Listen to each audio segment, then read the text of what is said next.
Hay hasta el momento 15 personas. Listo. Entonces la idea de la clase de hoy es hacer como una breve introducción a cómo serían los diagramas de los procesos desde el punto de vista de la entropía. Recuerden que hasta el momento los diagramas más populares que hemos visto son los diagramas PV y los diagramas TEV, en donde muchas veces el diagrama presión-volumen era el más utilizado, puesto que se nos daba información más precisa de alguna u otra forma, porque conociendo que el trabajo de frontera es igual a la integral de P por dB, muchas veces con solamente tener el diagrama ya se puede obtener esa variable sin necesidad de hacer ningún tipo de cálculo, por ejemplo. Entonces, así como los diagramas PV y TV son muy útiles, existen también diagramas donde se involucra la entropía y también son bastante comunes, porque recuerden que la entropía es una variable que va directamente relacionada con la segunda ley de la termodinámica. Es decir, ya la entropía es como una forma de medir qué tan organizado o qué tan desorganizada es un tipo de energía de otro. Entonces, es importante entender estos balances, especialmente porque cuando uno va a buscar, por ejemplo, artículos científicos en donde hacen evaluación energética del proceso que ustedes estén interpretando, en todo lo que hay eficiencia energética, muy probablemente hay un análisis en donde se involucra la entropía. Y muchas veces esos ciclos se interpretan es por medio de estos diagramas. Entonces, por lo menos uno debe entenderlos y saber cómo funcionan. Entonces, desde el punto de vista desde la primera ley, nosotros utilizábamos los diagramas presión-volumen, lo que acabo de mencionar. Pero cuando ya nos involucramos la segunda ley, recuerden, segunda ley, se recuerda, la primera ley hace referencia a cantidad de energía. Nunca se les olvide esto.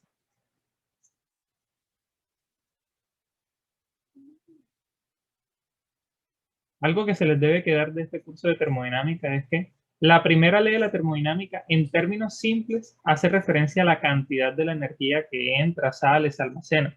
No difiere de un tipo de energía de otra específicamente. O sea, ella no te dice cuál es mejor que otra. Ella solamente te dice, está entrando energía, está saliendo energía.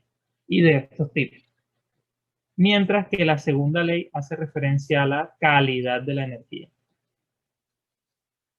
Obviamente, esta calidad a la que estoy haciendo referencia no es la que utilizábamos en los procesos de cambio de fase. Cuando hago calidad de la energía es refiriéndome a qué tan eficiente o qué tanto provecho podrías tú sacar de un tipo de energía o de otra.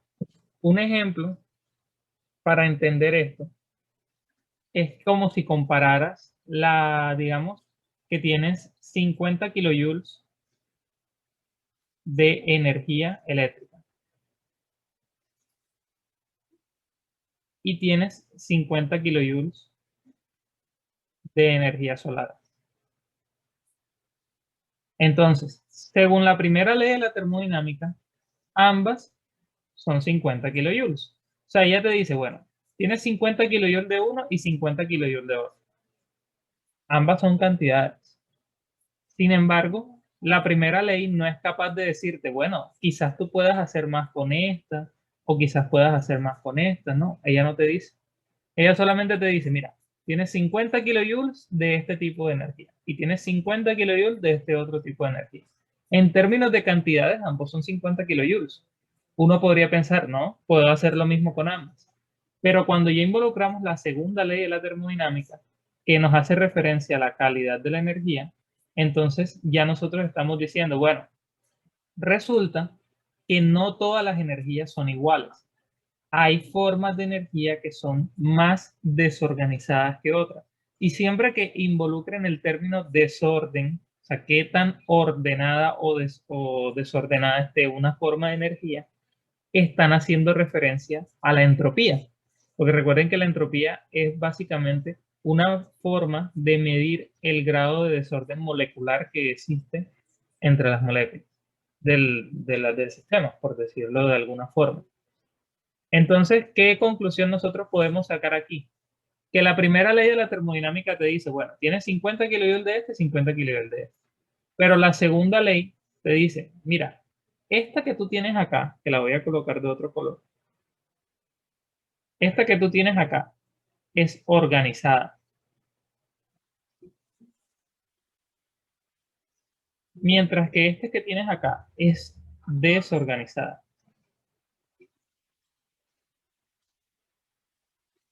¿Eso en qué se traduce en términos de las variables termodinámicas? Que esta es una forma de energía con baja entropía y esta es una forma de energía con alta entropía. Entonces, ¿qué nos quiere decir esto? Que tú podrías hacer más con 50 kilojoules de energía eléctrica con 50 kilojoules de energía solar. O sea, tú puedes hacer más con esta forma de energía organizada que lo que pudieras hacer con esta, y eso tiene todo el sentido del mundo. Imagínense que ustedes pudieran aprovechar toda la energía que viene del sol. Eso significaría que no hubiera crisis energética, como la que vamos a vivir dentro de unas pocas décadas. ¿Listo? Entonces, es como para que lo tengan presente. ¿Y por qué hago referencia a todo esto? Porque por medio de los diagramas TS y HS, nosotros podemos visualmente interpretar en qué estados del sistema pues tenemos mayor grado de desorden y mayor grado de desorden en un sistema. Y también podemos visualizar qué tan eficiente podría ser o no ser. Es para que, digamos, lo tengan presente. No sé si tienen alguna duda o si me entendieron esa parte. Si no tienen dudas, por lo menos digan, no tengo dudas. O todo claro.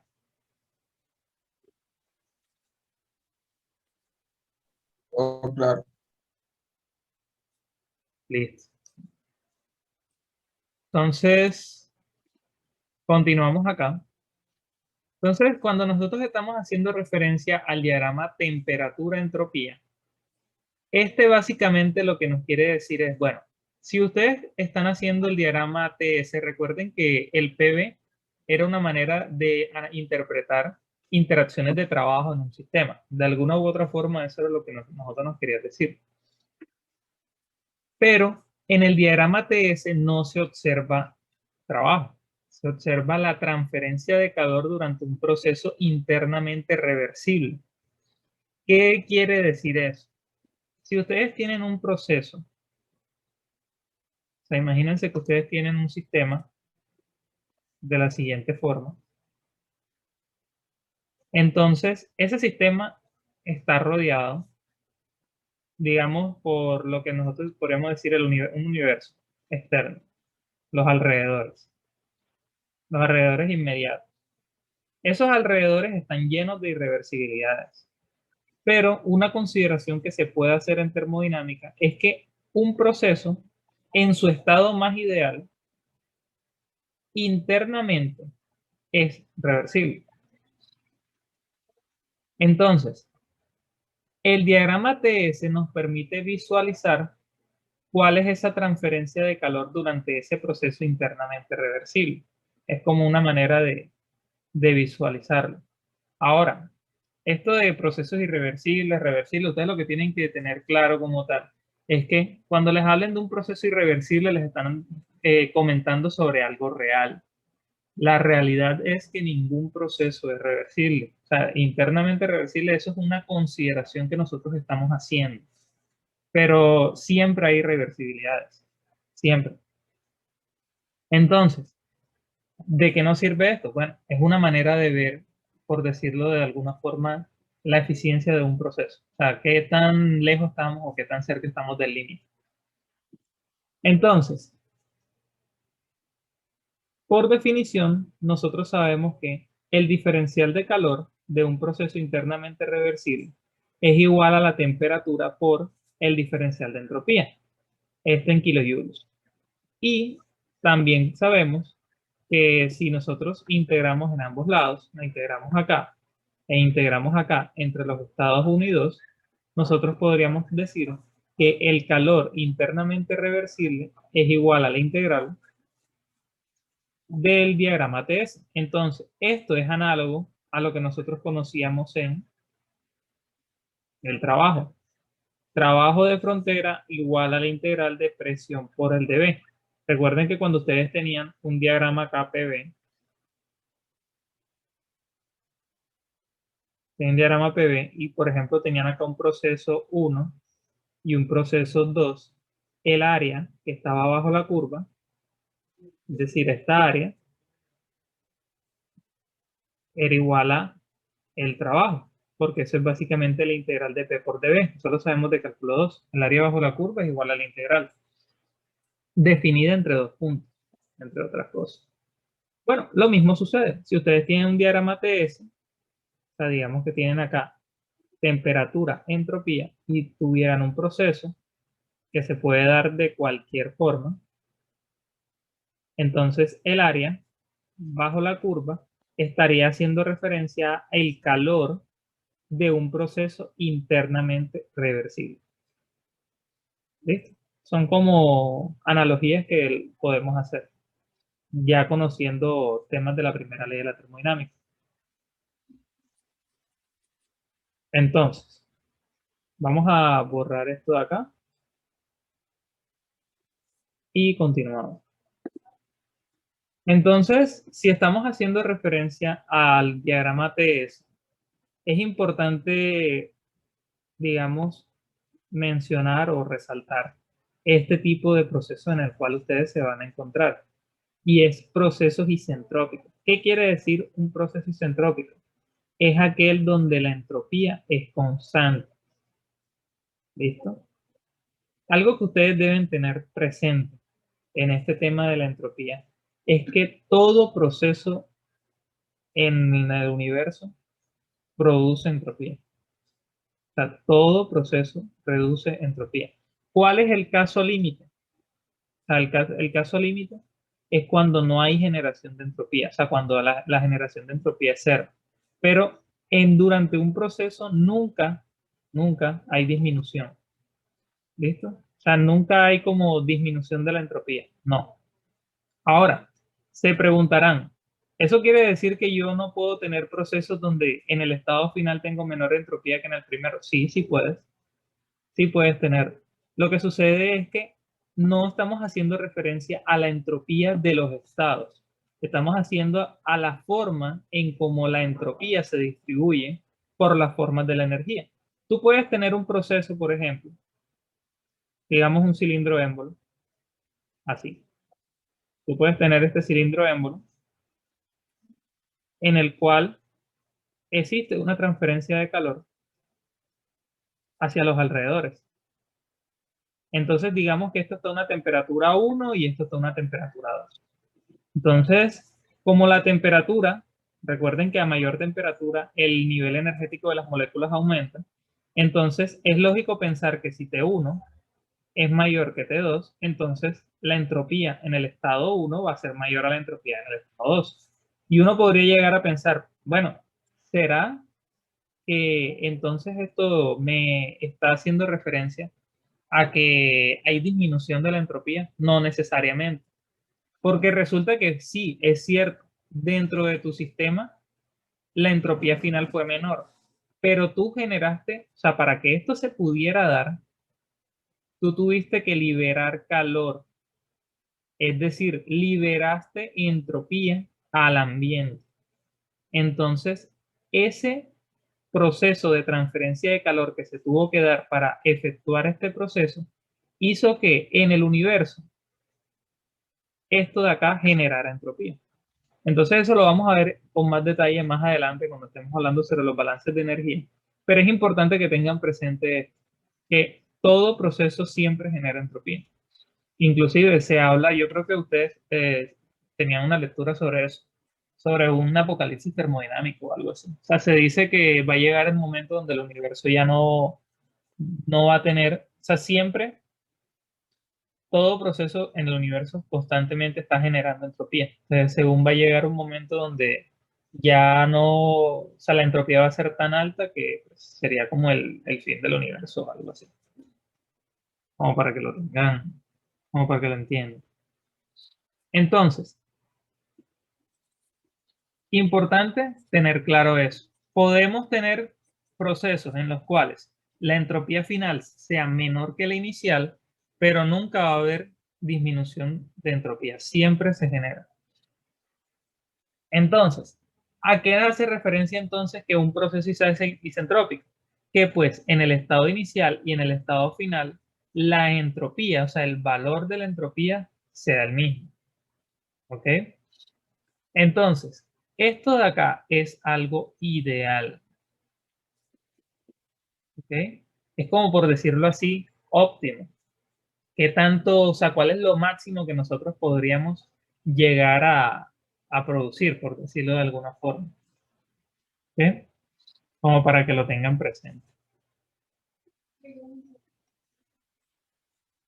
¿Cómo podríamos nosotros entender esto? O sea, un caso como aplicado. Supongamos que ustedes tienen una turbina y esa turbina se conecta a otra turbina.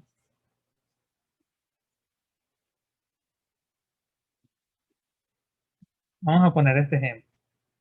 Entonces, tienes acá estado 1, estado 2, estado 3.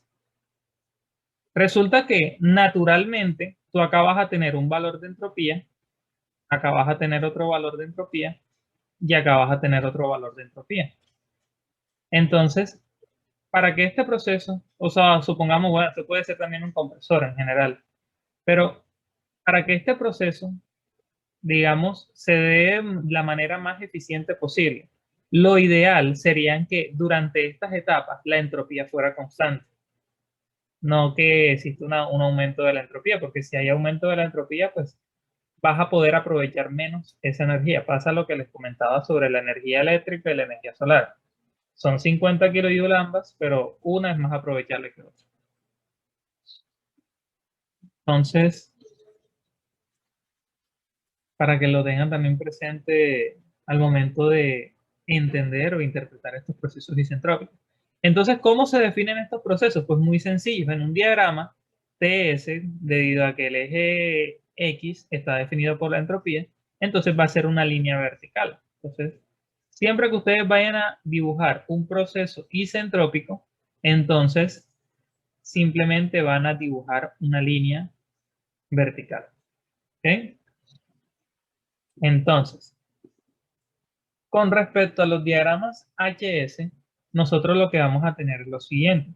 Imagínense que ustedes tienen un proceso del estado 1 al estado 2 en un diagrama HS. ¿De qué nos sirve un diagrama HS? Uno podría preguntarse. Si ya yo conozco los PV, uno los TS, y uno pensaría, bueno, ¿de qué me puede servir? Resulta que el diagrama HS tiene algo muy particular que no tienen ninguno de los otros dos diagramas. Si se dan cuenta, en el diagrama PV estamos haciendo referencia a una variable, presión, volumen. Y acá estamos haciendo referencia a temperatura y a entropía. ¿Listo? Si se dan cuenta, esto de acá es primera ley, acá segunda ley. Pero, bueno, la tienes como separada. Resulta que el HS te relaciona las dos. Es un diagrama que de alguna u otra forma te está relacionando la primera ley con la segunda. Si se dan cuenta, en el eje Y vamos a tener los cambios de entalpía. Y ya a estas alturas, nosotros sabemos que la entalpía tiene una relación con el trabajo de flujo que se da en un proceso. Mientras que si tú tienes acá, en el eje X, los cambios de entropía, pues esto va relacionado directamente con la segunda ley de la termodinámica. Entonces, es una manera de relacionar ambos procesos, como para que también lo tengan en cuenta. Entonces, es muy útil porque la entalpía, como les comenté, representa una medida del trabajo y la entropía es una medida de las irreversibilidades de un proceso. Entonces, esto también se le conoce como el diagrama de Moyle. ¿Ok? Entonces, me regalan un segundo. Voy a dejar de compartir un momento.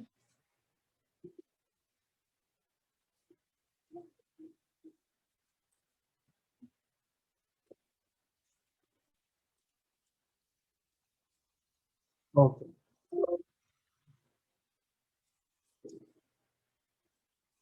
Me regalan un segundo.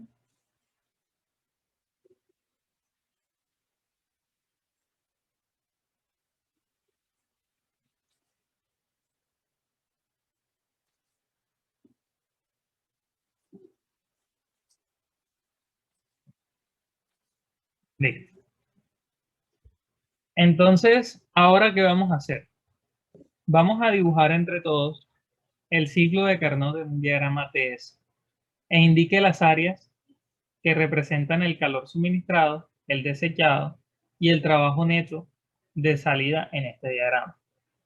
Entonces, esto lo vamos a hacer entre todos. Entonces, primer paso, cada quien, o sea, entre todos, ustedes me van a decir cuántos procesos tiene el ciclo de Carnot.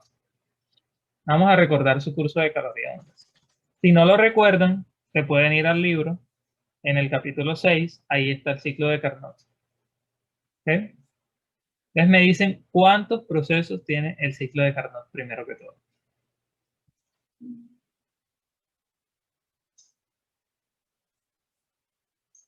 ¿Cómo? Repite la pregunta, por favor. ¿Cuántos procesos tiene el ciclo de Carnot? Como primera medida.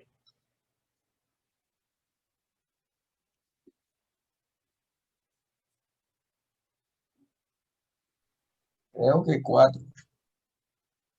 Bueno, alguien dice 4. ¿Quién dice también 4 o dice otro valor? Carlos Quimá dice 4. Ok. ¿Quién dice otro o valor o el mismo?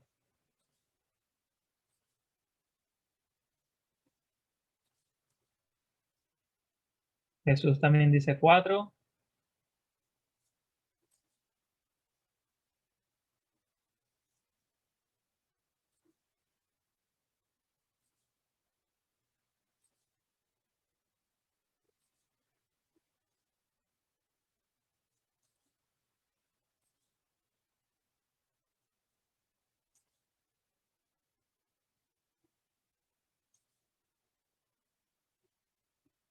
A ver, ¿quién también dice otro un número? ¿O apoya la noción?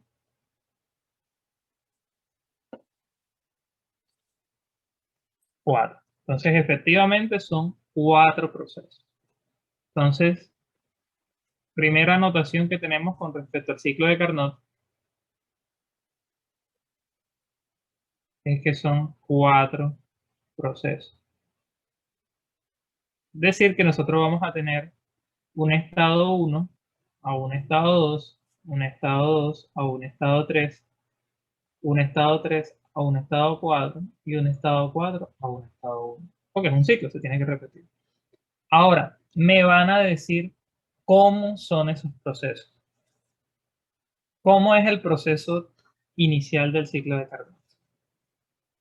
Del 1 al 2, por ejemplo. ¿Cuál es el primer proceso que tiene ese ciclo? Eso es algo estándar. Entonces, en donde lo busquen, va a salir siempre el mismo. Es un proceso isotérmico. Proceso isotérmico. ¿Será que eso es información suficiente para graficar? ¿O nos hace falta, aparte de que sea isotérmico algo? ¿O todos los procesos isotérmicos son iguales?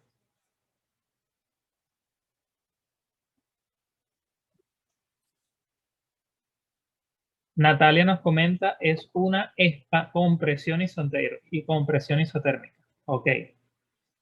Entonces, ¿quién dice también que es una compresión isotérmica? Efectivamente es isotérmica, entre otras cosas.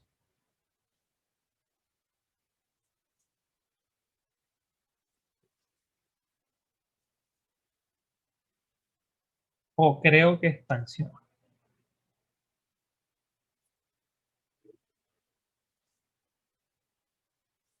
Vamos. ¿Quién dice también?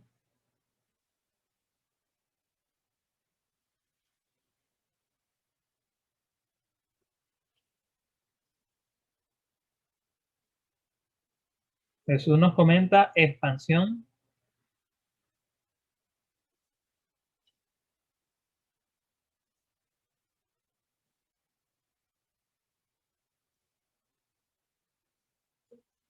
Dale, imagínense que están en el examen y les dicen, muestra el ciclo de Carnot en un diagrama TS. Entonces uno primero debe saber cómo son los procesos, ¿cierto?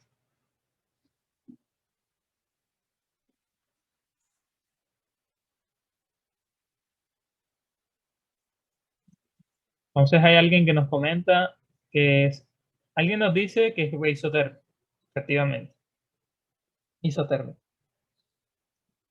Compañera Natalia nos comenta que puede ser una compresión o expansión, pero no hay un juicio seguro.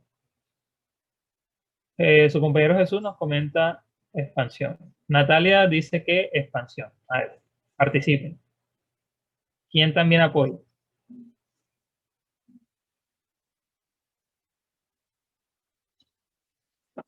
Digo que expansión también. Expansión. Listo. Entonces vamos a dejarlo como expansión isotérmica. Entonces, el proceso del estado 1 a 2 efectivamente es una expansión isotérmica. Ahora, el estado 2 a 3, ¿cómo sería? O sea, luego de la expansión isotérmica a la que hace referencia el ciclo de Carnot, que luego que sigue.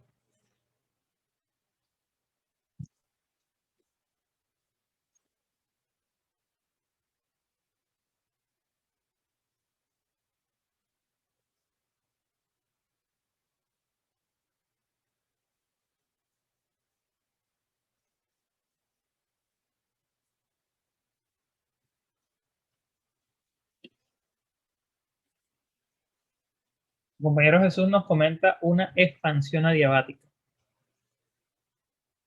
A ver, participen.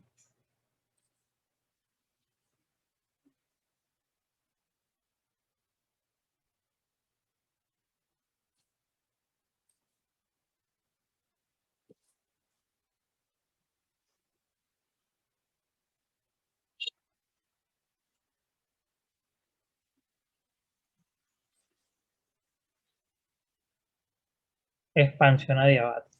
Listo. Entonces luego sigue una expansión adiabática, efectivamente. Tenemos una expansión adiabática. Adiabática. Luego de la expansión adiabática, ¿qué proceso sigue? Como les comento, ya esto es algo estándar.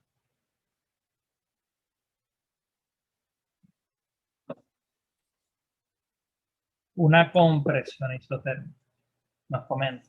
Compresión isotérmica. ¿Quién también opina lo mismo? Yo, Ok. Entonces, efectivamente, una compresión isotérmica. ¿Y cómo finaliza el proceso?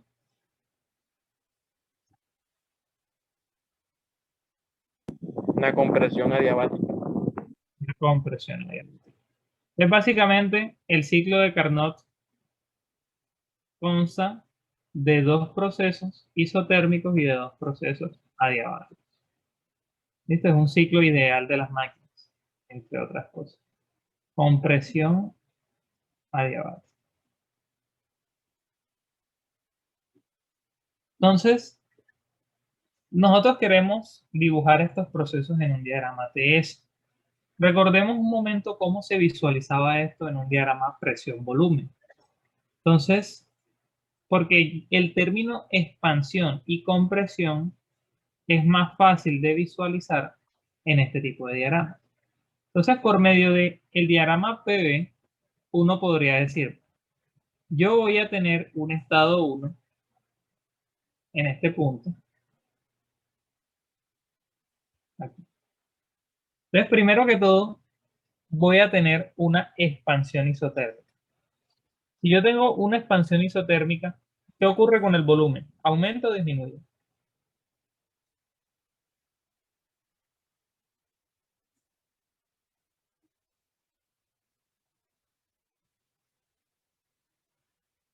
¿Qué ocurre con el volumen en una expansión?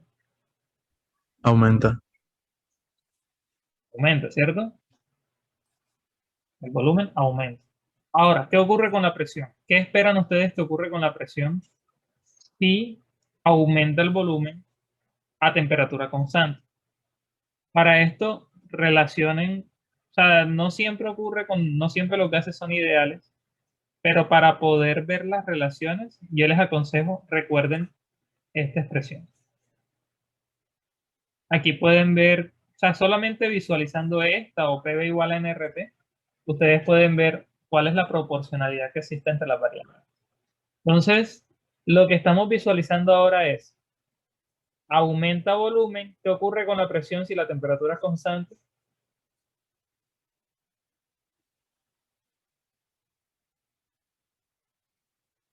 Disminuye.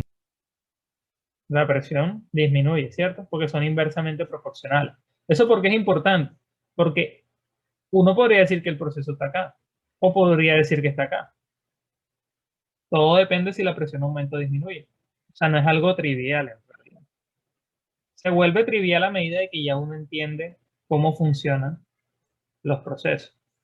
Entonces nosotros tendríamos acá el estado 2. Entonces, este sería nuestro estado 1. Eso no es una línea,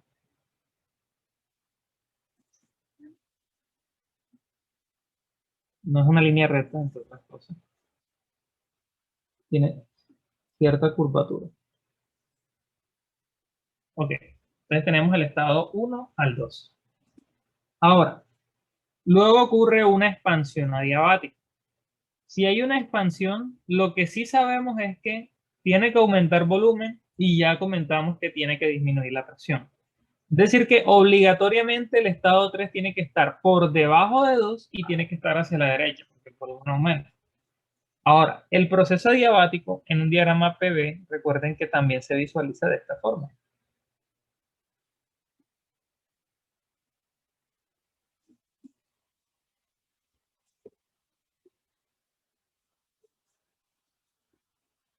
Listo. Entonces tenemos acá el estado 3.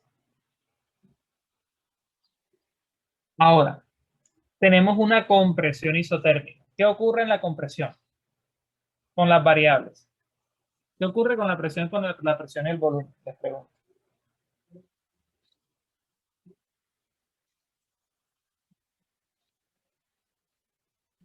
El volumen disminuye y la presión aumenta.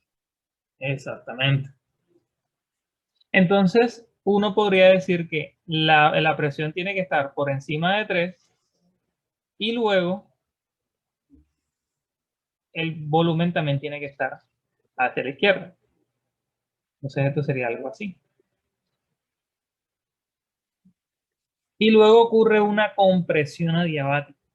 Es decir, que también tiene que disminuir el volumen y aumentar la presión. Y de esta manera cierra el ciclo de Carnot. Recuerden que el ciclo de Carnot es un ciclo ideal. Es lo más perfecto que tú podrías tener en términos de máquinas térmicas.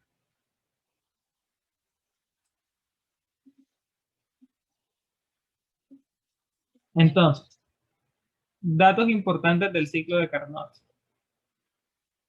Este diagrama PV, esta área que nosotros tenemos acá, hace referencia a el calor. ¿Listo? P de B. Entonces, ya nosotros sabemos que en el estado 1, del 1 al 2 y de 2 al 3 son procesos isotérmicos. Ahora, yo les hago una pregunta. ¿En dónde ustedes podrían decir que el calor ingresa? ¿En cuál de los 4 procesos podrían decir que ingresa y por qué?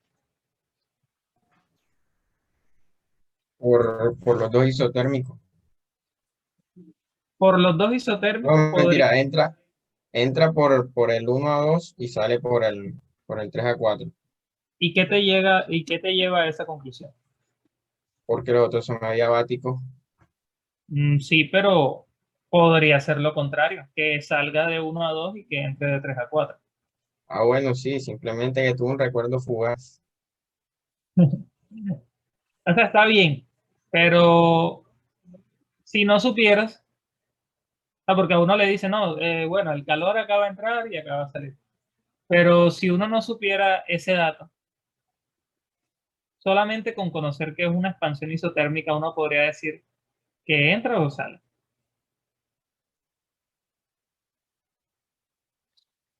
Hagan visualícenlo de esta manera y me dicen si lo...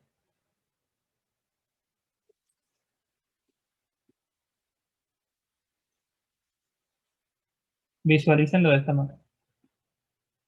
Imagínense que tienen un cilindro émbolo, así, en donde el émbolo tiene que subir.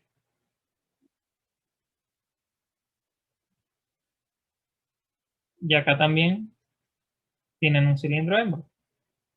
Obligatoriamente tiene que subir el émbolo. ¿Qué tiene que pasar para que esto ocurra? Que el calor entre o que el calor salga.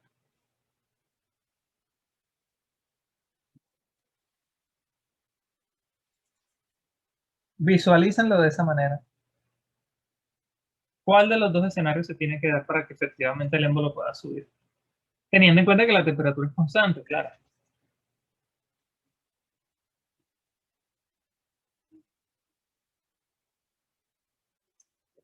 Hay un mensaje en el chat. Compañero Martín comenta que debe entrar. ¿Quién opina también algo?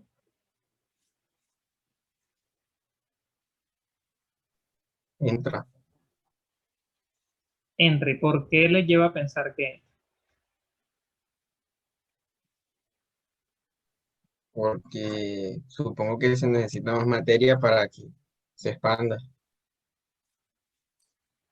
ustedes no sé si recordarán una vez, eso va a ser ya como a comienzos de semestre, cuando estábamos hablando de los gases, de las leyes de los gases, que había como era como una simulación, que ustedes le tenían el fuego acá y apenas le agregaban calor, ¿qué ocurría con las moléculas?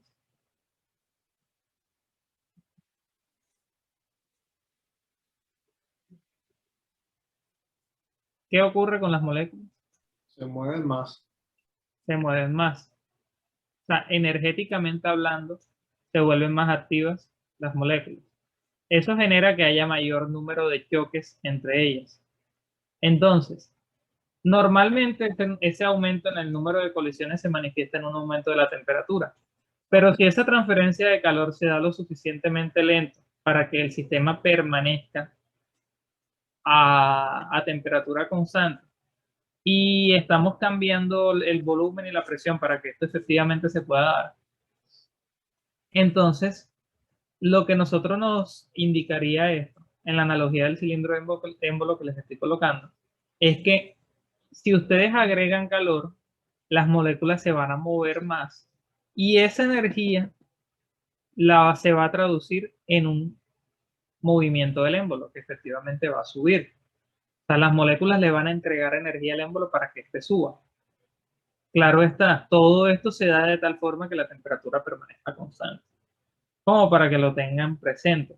¿Qué pasaría si el calor saliera? Si el calor sale, miren, si el calor sale, entonces las moléculas energéticamente hablando se vuelven un poco más lentas y lo que ocurre es que más bien el émbolo empieza a aplastarlas. Entonces esperarían una disminución del volumen.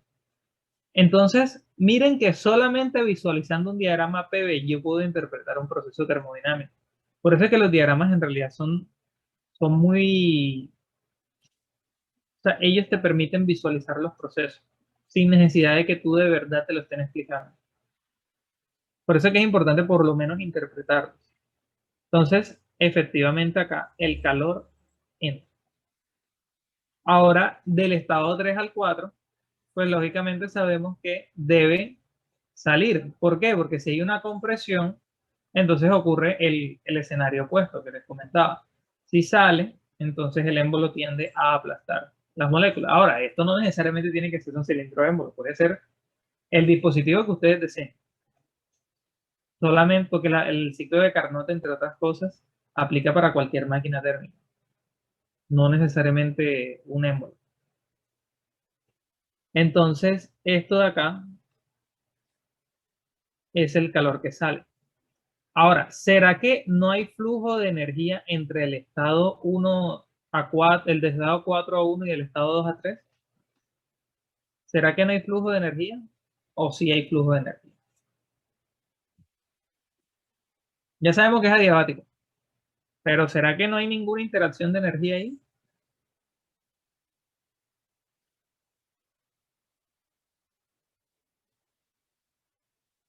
Recuerden que las únicas formas de transferencia de energía que hemos visto en este curso son por calor, trabajo y masa. Acá no hay transferencia de masa. Transferencia de calor no hay porque es adiabático. ¿Cuál nos queda? ¿Cuál nos quedaría en ese caso?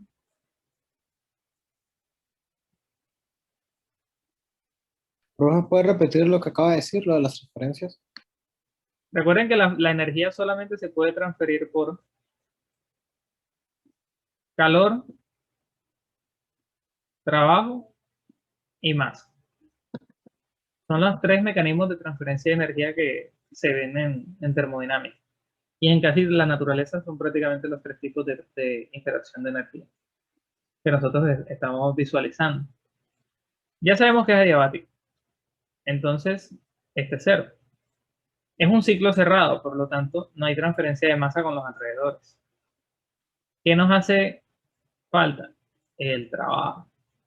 Entonces, ¿qué es importante? Que miren, si ustedes tienen un proceso adiabático, que eso no lo lleve a pensar que ahí no hay trabajo. Sí hay. Y es fácil conocer el sentido. Solamente con el diagrama tú lo puedes conocer. A ti te dicen que de 2 a 3 hay una expansión. Cuando es un proceso de expansión, ¿el trabajo entra o sale? ¿Cómo era la convención de signos que tomamos acá? Cuando hay expansión, ¿entra o sale el trabajo?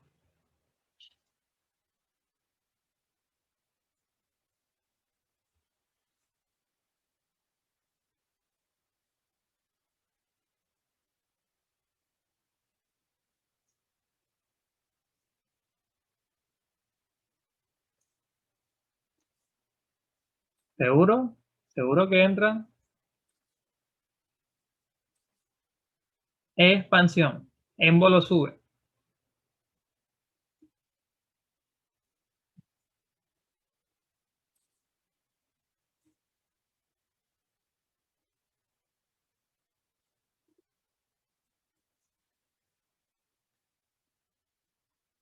Vamos. No se duerman. Proceso de expansión. ¿Qué ocurre con el trabajo? ¿Entra o sale?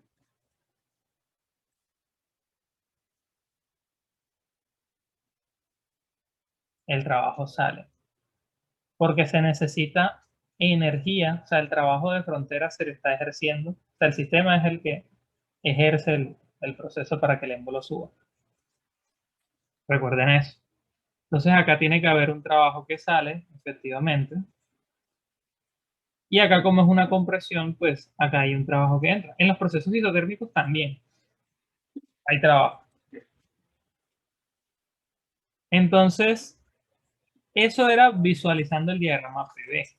Ahora vamos a verlo desde el punto de vista del diagrama TS. Entonces, observen lo siguiente. Nosotros tenemos acá temperatura H, temperatura L, y tenemos acá las entropías. Entonces, el ciclo de Carnot es una máquina térmica. Recuerden que las máquinas térmicas, en general, siempre tienen un depósito que se denota con H, que le proporciona calor a un ciclo, proceso cíclico, que genera un trabajo neto, que sería el área bajo la curva del diagrama PV, entre otras cosas. Nosotros acá tenemos UL, Bueno, no necesariamente el área bajo la curva, puede ser también un trabajo producido por una turbina. Pero en el proceso de Carnot sí. Y nosotros tenemos acá TL. O sea, siempre hay ingreso, sale trabajo, rechazo calor. Recordemos eso. Entonces, ¿eso qué quiere decir? Que el punto inicial del proceso tiene que ser aquel en donde la temperatura sea más alta.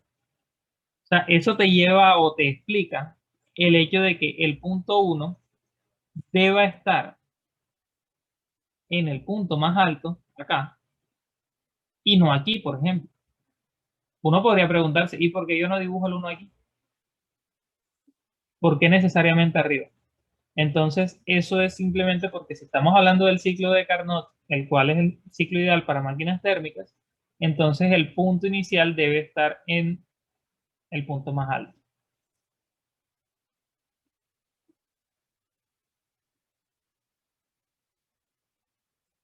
¿Ok? Ahora, ¿por qué en el diagrama de la entropía está a la izquierda? ¿Por qué creen que está en la izquierda? Les hago esa pregunta. Esa respuesta no, generalmente no la van a encontrar en ningún lado. Es simplemente intuición.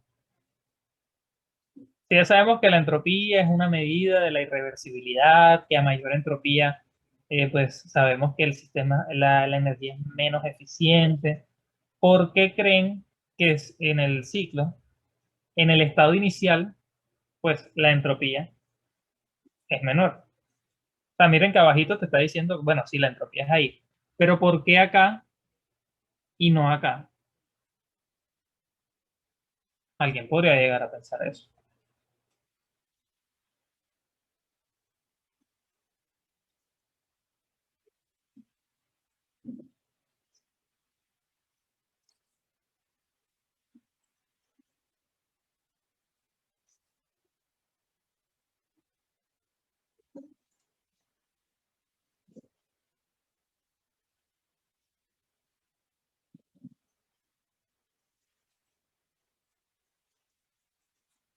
Ah,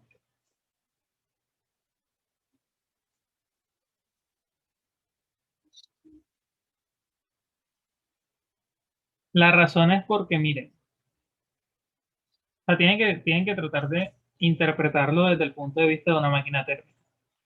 ¿Qué quieres tú en una máquina térmica? Aprovechar todo al máximo esta energía para convertirla en trabajo, ¿cierto? Inclusive la eficiencia se mide por eso. Se mide por qué tanto trabajo puedes producir tú ante una cantidad de energía dada. Entonces, si ya sabemos que la entropía es una medida de qué tan eficiente o no es un tipo de energía, les cambio la pregunta. ¿Qué quisieras tú? ¿Que la energía que tú estás ingresando sea más o menos eficiente?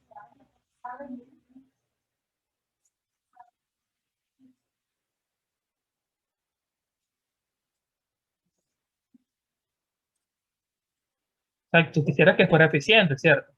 Porque entre menor sea la entropía que tiene la energía que tú estás utilizando para tu proceso, entonces mayor provecho tú le vas a poder sacar a él. Eso es lo que, digamos, ese es el mensaje con el que se tienen que ir hoy.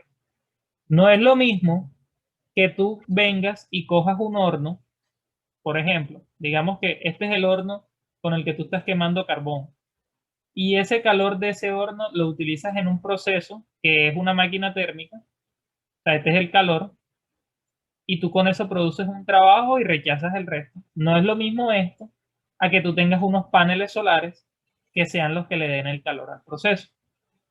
La energía en este caso sería más aprovechable con el horno que con los paneles. Eso es, digamos, un ejemplo de aplicación de esto. Y la razón es porque la energía solar pues, va a tener una mayor entropía. Entonces, independientemente de eso, siempre el estado inicial en una máquina térmica va a ser el punto con menor entropía. Porque eso es lo que se quiere. Ahora, En el caso del ciclo de Carnot, nosotros vamos a tener que del estado 1 a 2 es isotérmico. ¿Cómo se ve una isotérmica en un diagrama TS? Pregunta. ¿Cómo creen que se ve? Una línea horizontal. Una línea horizontal, ¿cierto? Entonces vamos hasta acá. Hasta el estado 2. Ahora, del estado 2 a 3 sabemos que es una expansión adiabática. Entonces acá pues está como complicado relacionar expansión con entropía. O sea, digamos que en el diagrama PV uno intuitivamente podría pensar, bueno, si es una expansión, entonces ya yo sé que el volumen va a aumentar, así que tiene que estar a la derecha, la presión va a disminuir, o sea, uno lo puede interpretar. Pero en el diagrama TS ya se complica un poco más la cosa. ¿Qué deben tener claro? El ciclo de Carnot del que estamos hablando, Carnot, es un ciclo en el cual todos sus procesos son internamente reversibles. Por eso es el ciclo ideal, ¿cierto? Entonces, ¿qué quiere decir esto? Que en el ciclo de Carnot se cumple que el calor va a ser igual al diferencial del calor de un proceso internamente reversible es igual a T por dS.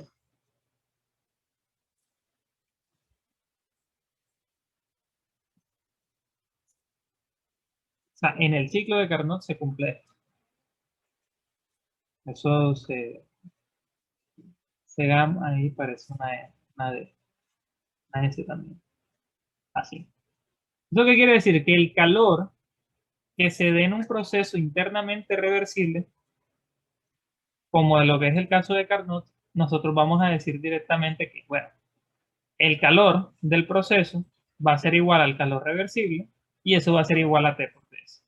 O sea, en términos generales, en cualquier proceso, el calor transferido sería el calor internamente reversible más el calor ocasionado por las irreversibilidades. Entonces, si esto se hace cero, entonces te queda que el calor simplemente es igual a esto de acá. Es una consideración que ustedes pueden hacer cuando estén analizando el ciclo de Carnot. Importante, porque en el examen podría salir, bueno, ¿y qué pasaría si esto es un ciclo de Carnot? Entonces ustedes tienen que saber qué implicaciones tiene que sea Carnot. Entonces, si el calor, o sea, si el diferencial de calor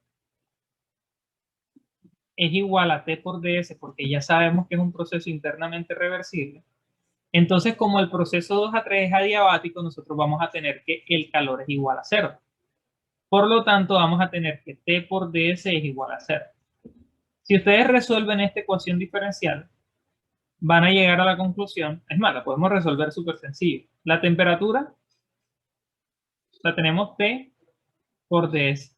Si ustedes resuelven esta ecuación diferencial, llegan a la conclusión de que la entropía tiene que ser constante para que se pueda dar ese proceso. ¿Listo? Entonces, conclusiones. En un proceso adiabático internamente reversible, como lo es el ciclo de Carnot, entonces la entropía se mantiene constante y se visualiza en un diagrama como una línea vertical. Son tres cosas que acabé de decir. ¿Listo? En un proceso diabático internamente reversible, como el ciclo de Carnot, la entropía es constante. Para que lo tengan presente. Y bueno, si entendieron esto, pues ya los otros son sencillos, porque el otro es una compresión isotérmica que pues sabemos que tiene que ser acá. Punto 4. Y luego nos devolvemos al punto 1.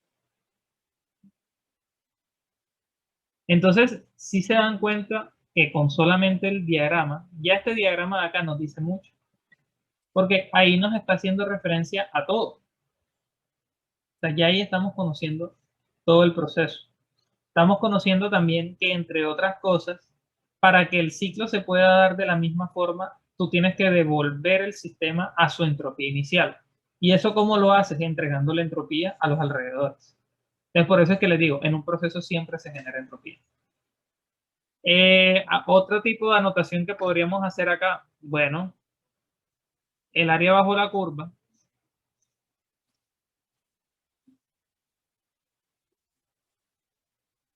sería el calor total internamente reversible, que pues en este caso sería simplemente Q total,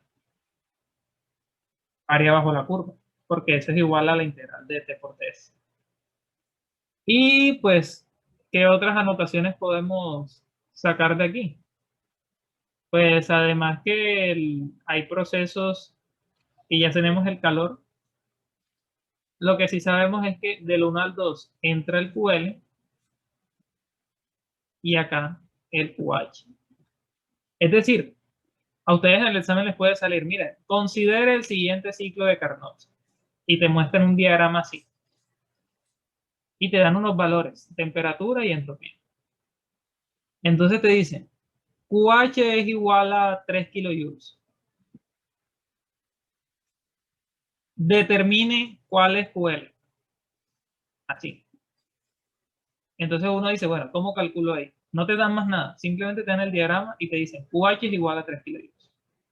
Entonces, ¿qué dirían ustedes? Bueno, calcula esta área, que la puedes calcular. O sea, si tienes todos estos valores, tú pudieras calcular esta área, y esa área sería igual a Q total. Y conociendo que el calor total no es más que la diferencia entre o sea, el calor neto sería no es más que la diferencia entre Q, no, aquí lo dibujé mal, QH y este es QL. La diferencia entre QH y menos QL.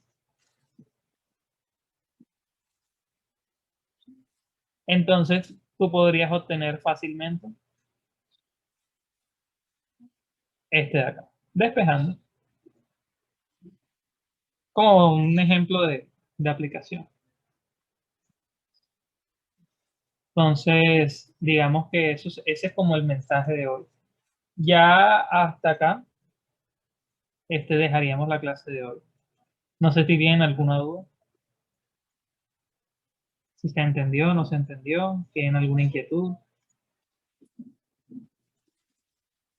Acá se está un poco mejor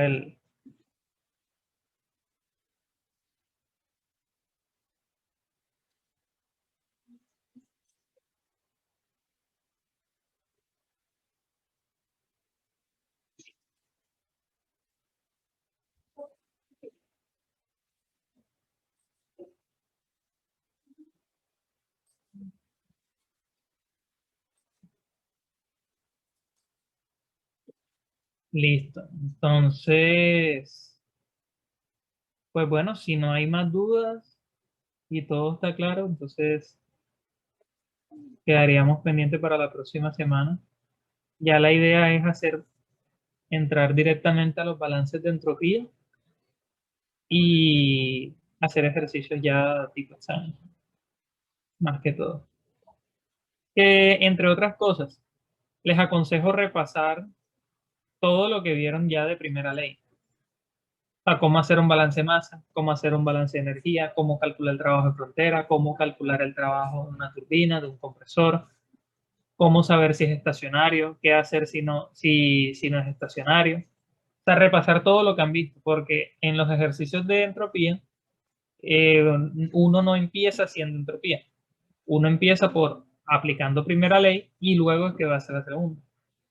Entonces, la dificultad se van a dar cuenta que no está en la entropía en sí, está en tener claro todo lo anterior. Entonces, aprovechen este fin de semana y repasen lo que, si quizás tienen vacíos, por ejemplo, en quizás hacer interpolación o en cómo hacer un balance, etc.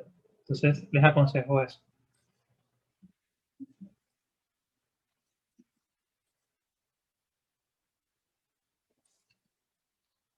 Entonces, nos vemos. Hasta luego, que estén bien. Hasta luego, profe. Hasta luego.